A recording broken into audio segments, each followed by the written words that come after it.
वक्ता को तो अच्छा लगता ही नहीं है, हर मुंह भरा हुआ होता है। मंदिर में भी जाए, पुजारी का मुंह भरा है, राम राम करे तो दाम दाम से मुंह में से उगल करके मटेरियल बाहर निकल करके आता है। ये मेरी बात अच्छी नहीं लग रही होगी, ना लगे तो ना लगे, मेरी तो श्रद्धा ही नहीं है इन गुटखा तम्बाकू खैनी खाने वालों के प्रति। बस वो नाम के ही ब्राह्मण हैं, कुछ भी नहीं। कितना भी विद्वान हो, उसका सदाचार तो होना चाहिए, उसका चरित्र तो होना चाहिए, उसका सदाचार तो होना चाहिए। रावण तो विद्वान बहुत था, खान पान ठीक नहीं था, पुतले फूंक देते हैं लोग, हर साल वो फूंका जाता है, दशहरा मैदान में फूंका जाता है। ब्राह्मण को तो बहुत पवित्र, बहुत पावन होना चाहिए। ये उठ पटांग चीने, हे ब्राह्मण देवता तेरे लिए नहीं है, तो गंगा की अविरल धारा की तरह तेरी वाणी जीव का कल्याण करती है, तो बहुत पावन होना चाहिए। ऐसा वक्ता व्यासपीठ पर बैठे, व्यासपीठ को छोड़कर अपने घर ना जाए, परिवार ना जाए, लड़का बच्चों के पास ना जाए, जब तक कथा हो रही है वो व्यासपीठ के आस पास ही रहे। तू देव है, लोग देवता समझकर तेरी आराधना कर रहे, तेरी पूजा कर रहे। जैसे मंदिर में धोख लगाते हैं, पंडाल में पहुंचने वाला हर स्त्री पुरुष तुझे भगवान समझ करके प्रणाम करता है, वंदन करता है। तेरी आंख में पवित्रता होनी चाहिए, तेरे हृदय में भगवान की छवि होनी चाहिए, तेरे मुख से निकली हुई वाणी गंगोत्री की धारा होनी चाहिए। ऐसा वक्ता करना। आप तालियां तो बजाते नहीं, ऐसा लगता है कि भूखे ही आए हैं क्या। बिल्कुल ताली रोज जोर से बजा, आनंद होगा। वक्ता के लिए इन नियमों का वर्णन, मैं तो कहूंगा यदि कोई कथा करने की कोई तैयारी कर रहा हो कोई वक्ता, यदि गुटखा खाता है तो सबसे पहले उसे छोड़े, तम्बाकू खाता है तो उसे सबसे पहले उसको जीते उसे छोड़े, और भोर में जल्दी जागने की आदत डाले, गायत्री जपना आरंभ कर दे। यदि जनेऊ धारण नहीं किया है, यज्ञोपवीत संस्कार नहीं हुआ है, वो व्यासपीठ पर बैठने का अधिकारी नहीं है। वक्ता बनने से पहले वह अपने आप को आदमी बना ले। वक्ता तो बाद में बने, पहले इंसान बन जाए, ठीक से बढ़िया वाला आदमी बने। जब तक वो आदमी नहीं बनेगा तब तक वो ना डॉक्टर बन सकता, ना कलेक्टर बन सकता, ना अधिकारी बन सकता, ना व्यापारी बन सकता, ना ना वह महात्मा बन सकता। क्योंकि जो महात्मा बनता है लोग उसे परमात्मा के रूप में देखते हैं। उसे इस बात का वर्णन ग्रंथकार ने वर्णन किया है। स्त्रैण पाखंडवादी च वक्ता श्रोतान पुण्यवाद। जो पाखंडवादी है, स्त्रैण वक्ता है, वो किसी को पुण्य प्रदानित नहीं कर सकता। फिर कहा अवक्ता ये कथाम पुण्याम श्रवणी तान नरादम तेषाम श्रवणम नास्ति भ्रम दुखम भवेत। जो नरादम भक्ति रहे तो होकर, जिनको भक्ति नहीं है वो इस कथा को सुनेंगे तो कथा की आलोचना करेंगे, बुराई करेंगे, जिससे उनकी दुर्गति हो जाएगी। कथायाम कथमानयाम गच्छन त्यज्यम ये नरा। कथा कहे जाते समय बीच में ही जो लोग उठ करके अन्यत्र चले जाते हैं, जन्मांतर में उनकी स्त्री आदि संपत्तियां नष्ट हो जाती। ऐसा लिखा भोगांतरे प्रणश्यन्ते तेषाम दारादि संपदा, उनको नुकसान हो जाता। आपको शायद ना पता हो, गोवर्धन में कथा चल रही थी, 1 महीने की कथा थी, बद्रीनाथ जी श्रोता थे और उद्धव जी कथा सुना रहे थे। इस कथा में परीक्षित महाराज भी बैठे थे। कथा में मन नहीं लगा, खड़े होकर चले गए। दूसरे दिन ही महात्मा के गले में सांप डाल के अपराध कर दिया। लेकिन कथा धोखे से भी सुन लिया तो भी कल्याण कर देती है। मन नहीं लगा, खड़े होकर चले गए थे, लेकिन जितनी देर के लिए सुनी उस कथा ने प्रभाव दिखा दिया। गंगा के घाट पर राजा ने 7 दिन कथा सुनी और कथा से ही परीक्षित राजा का कल्याण हुआ।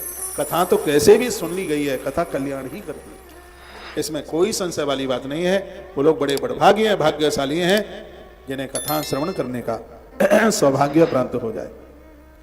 इसमें लिखा है कि तांबूल खाकर सुनने वाले लोग कथा के अधिकारी नहीं है, तो तांबूल खाकर के सुनाने वाला कथा का कैसे अधिकारी हो सकता है। लिखा तांबूलम भक्षयन्तो ये षण्णतीमाम कथाम नरा स्वविष्टाम खादयन्तो ही नरके यमकिं करहा।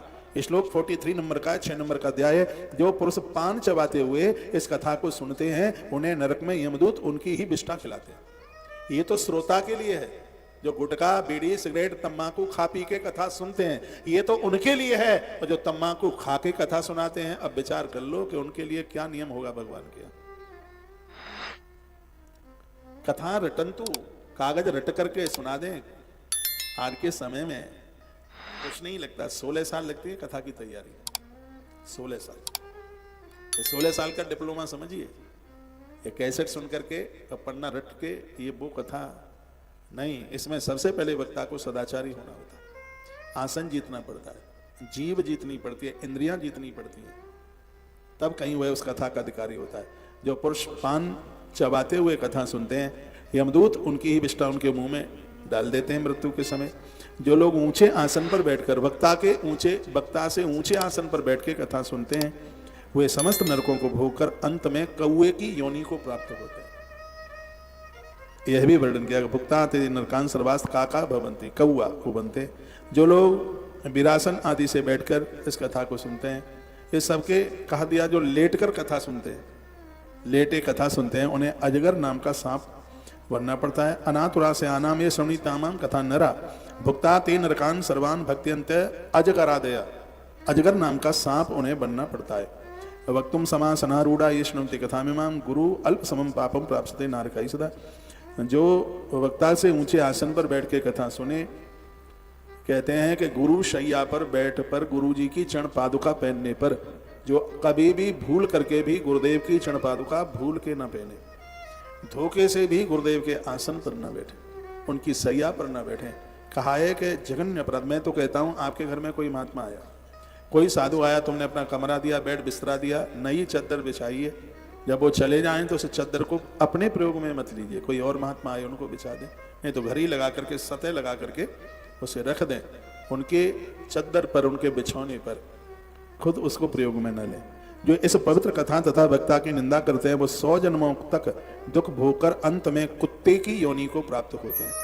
जो भगवान की कथा में व्यवधान करते हैं, कुछ नहीं तो माई का तार निकाल दो, रास्ता बंद कर दो, कथा की आलोचना करो, वक्ता की आलोचना करो, आयोजक की आलोचना करो, ऐसे लोग 100 जन्म तक कुत्ते की योनि को प्राप्त होते हैं। मैं श्लोक सुनाई देता हूं, लिखा है, ये निंदते च वक्तारम कथा चेमाम सुपावनीम भवंती सुनका भुक्ता। संस्कृत का शब्द है सुनक, संस्कृत में सुनक, हिंदी में कुत्ता।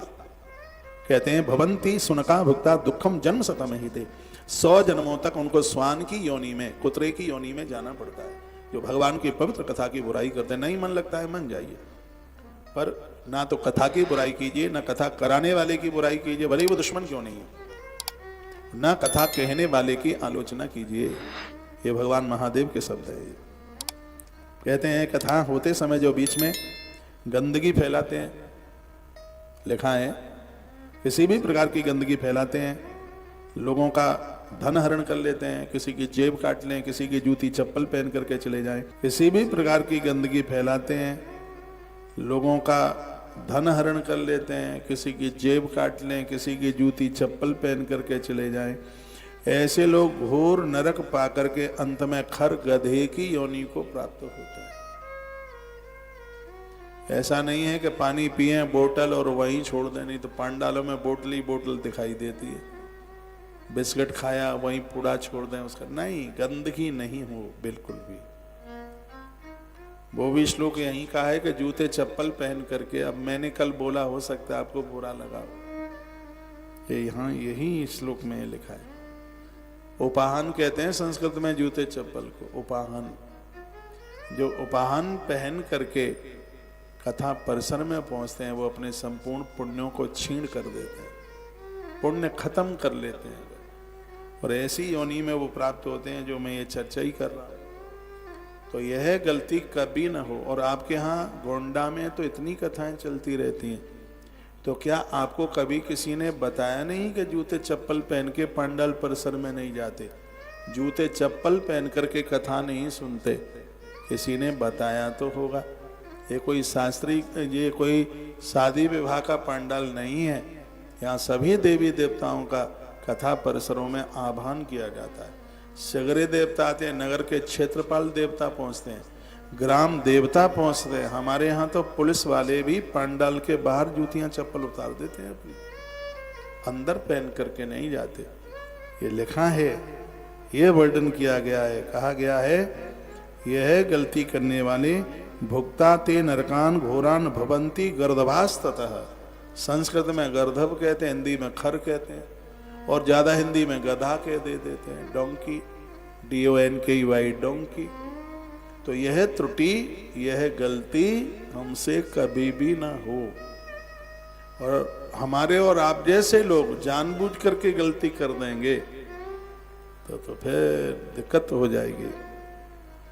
और भी जिनको नहीं पता है, बाद में भी यहाँ कथा होती रहेंगी, उनको ये मेरी व्यासपीठ का संदेश जरूर दे देना, कह देना श्री शिव महापुराण के महात्म्य के अध्याय नंबर 6 के 50 नंबर के श्लोक में ऐसा लिखा कौशिक महाराज वृंदावन से आया और वो बोल के गया, कभी भी पांडाल पवित्र, कथा के पांडाल में गंदगी न फैलाएं, जूते चप्पल न पहने, वहां थूके नहीं, वहां गुटखा खा खा करके थूकते हैं। ये श्लोक उनके लिए है, उन्हें 1,00,000% खर गदा बनना पड़ेगा, उन्हें कोई रोक नहीं सकता।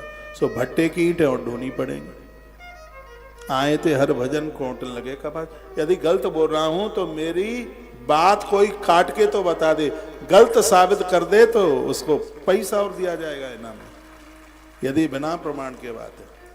कथा पांडाल, पवित्र पांडाल में गुटखा, बीड़ी, सिगरेट, तम्बाकू खा पी करके वहीं गंदगी करें, थूकें, उन्हें खर बनना पड़ेगा। ये लिखा है 50 नंबर के श्लोक में लिखा है। कथा पांडाल में तो कुल्ला करके हैं, इसमें तो झूठे मुंह से भी ना घुसे। ये साक्षात भगवान का परिसर है। हम आते हैं तो हम प्रणाम करते हैं, घुसते हैं। व्यासपीठ को परिक्रमा लगाते हैं, क्योंकि इसी ग्रंथ में लिखा है कि जहां कथा होती है वहां संपूर्ण नदियां चल के आ जाती है। ये जी कुल्ला करने जा रही क्या? कहां जा रहे? अरे बैठ लो, कथा सुन ले। पीछे कुछ बच्चे हुड़दंगा कर रहे हैं, इनको भी थोड़ा संभाल लेना इन्हें।